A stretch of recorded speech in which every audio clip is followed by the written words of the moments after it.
విజయ్తో నన్ను పోల్చొద్దు పవన్ కళ్యాణ్. తమిళనాడు ముఖ్యమంత్రి విజయ్తో తనను పోల్చడంపై పవన్ కళ్యాణ్ అసహనం వ్యక్తం చేశారు.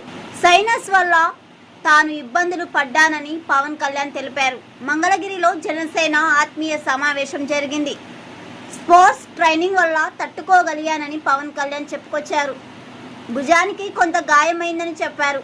150 మందితో మొదలైన జనసేన 21 లక్షల మందికి చేరుకుందని అన్నారు.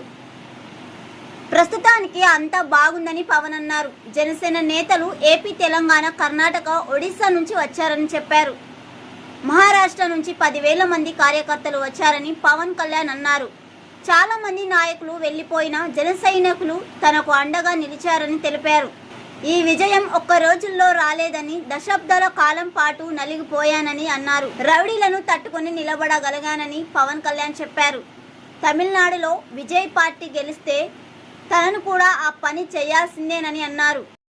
కానీ ఊళ్ళో పెళ్లికి ఎవరో హడావిడి చేసిందన్నట్లు సామెతలుగా వారు సలహాలిస్తున్నారన్నారు. ఆంధ్రప్రదేశ్ రాజకీయాలు వేరని పవన్ కళ్యాణ్ అన్నారు. దయచేసి ఆ పార్టీతో జనసేనను పోల్చవద్దని పవన్ కళ్యాణ్ తెలిపారు.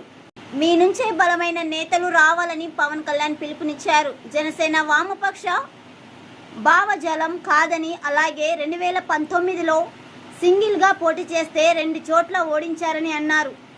అందుకే 2024 ఎన్నికల్లో కూటమిగా ఏర్పడి పోటీ చేయాల్సి వచ్చిందని పవన్ కళ్యాణ్ తెలిపారు.